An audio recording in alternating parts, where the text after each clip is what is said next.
All right, let's dive in. Today, we're cracking open the core logic of a truly monumental text in Shan Buddhist philosophy, the Zongjing Lu, which you could translate as the records of the source mirror. Now, this thing is a beast, 100 volumes long, but the central idea behind it is so elegant and so powerful that we can get to its heart right here, right now. So, right at the beginning, the author, Master Youngming Yansho, hits us with this incredibly vivid image. He's talking about the human condition, about us.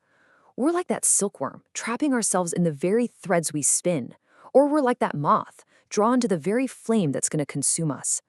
We literally build our own prisons, create our own suffering. And this, right here, is the central mystery that the entire text is designed to solve. If we are the ones spinning the cocoon, why do we do it? Why are we so consistently and completely trapped by the reality that our own mind is projecting? This is the fundamental puzzle the Zongjing Lu just tackles head on. Okay, so before we can find any kind of solution, we have to get crystal clear about the problem. And the text diagnoses our predicament perfectly. It frames it as a prison that we are weaving for ourselves, moment by moment. The text we are, and I quote, lost and confused in the three realms. But here's the real kicker. This confusion isn't coming from some force out there in the world. Nope. It's our own mind, our attachments, our habits, our thoughts that creates this prison of illusion, locking our true nature away in this sort of waking dream. So if the problem is internal, well, the solution has to be internal too, right? And this is what kicks off our quest. We're not looking for something out there to save us. We're looking for the very source of our own experience, the root of both the illusion and, the potential to be free from it. And this brings us to the first key player in the book's title, Zong. This word means source, principle, or foundation. Finding this Zong is the whole point of the journey. It's like the master key that can unlock that prison we've built. So, what is this source? Well, the Zongjing Lu gives us this absolutely profound two-part answer. Let's start with the first and most fundamental part. The source is the one mind. Now, this is really, really important to get. Yisin, or the one mind, isn't just your personal mind or my personal mind. The text defines it as the single, unified fabric of reality itself. It's the very stuff from which everything arises. Buddhas, regular people, the entire physical world. This is the Zong we were looking for. And Master Youngming doesn't just pull this idea out of thin air. He spends 100 volumes proving it, drawing from countless scriptures. But this one quote really gets to the heart of it. The Buddha's words take mind as the source. This single idea is the absolute bedrock of the whole teaching.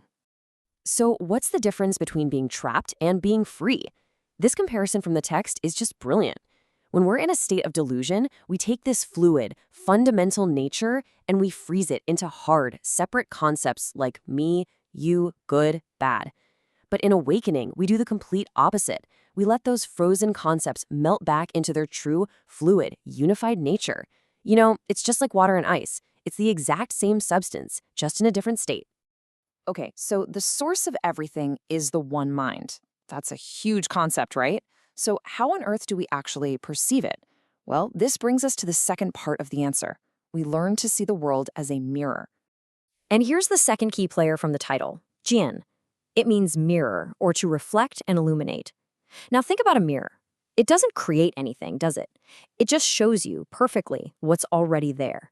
And this is the tool for seeing the one mind. And this one sentence just beautifully ties the entire logic together. It's so elegant. First, you raise the one mind as the source. You establish that as your fundamental principle, your Zong.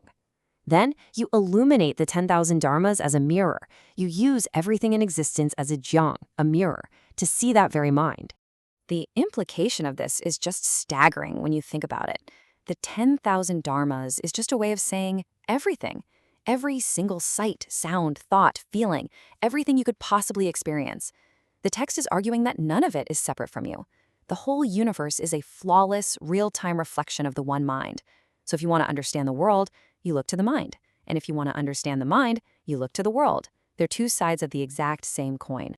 So this takes us from this really profound philosophy to a direct, hands-on practice. If the world is a mirror, how do we actually use it? This is the final piece of the puzzle, integration, or as the text calls it, turning the light inward. The practice is pretty straightforward, really. It unfolds in 3 steps. First, you just start to recognize that everything you experience is just a reflection. Once you really start to see that, the second step happens almost automatically. That frantic search for happiness out there starts to calm down. You stop chasing reflections. And that naturally leads to the third step. You turn your attention away from the images in the mirror and start looking at the source of the reflection, the mind itself. And this right here, this is the core instruction. Turn the light inward. See, normally our attention is always flowing outward, grabbing onto this, wanting that. The practice is to simply reverse that flow. But notice it says observe the mind through phenomena. You don't block out the world. You use the reflections, the people you meet, the challenges you face, the joy you feel, as the very means to see the nature of the mind that's reflecting them.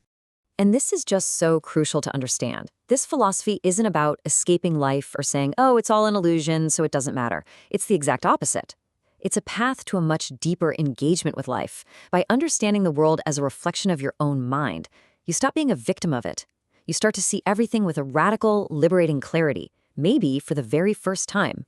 So I'll leave you with a question to take with you. If every single thing that happens, every person, every event is a mirror perfectly reflecting the one mind, what did the mirror show you today? Thanks for joining me.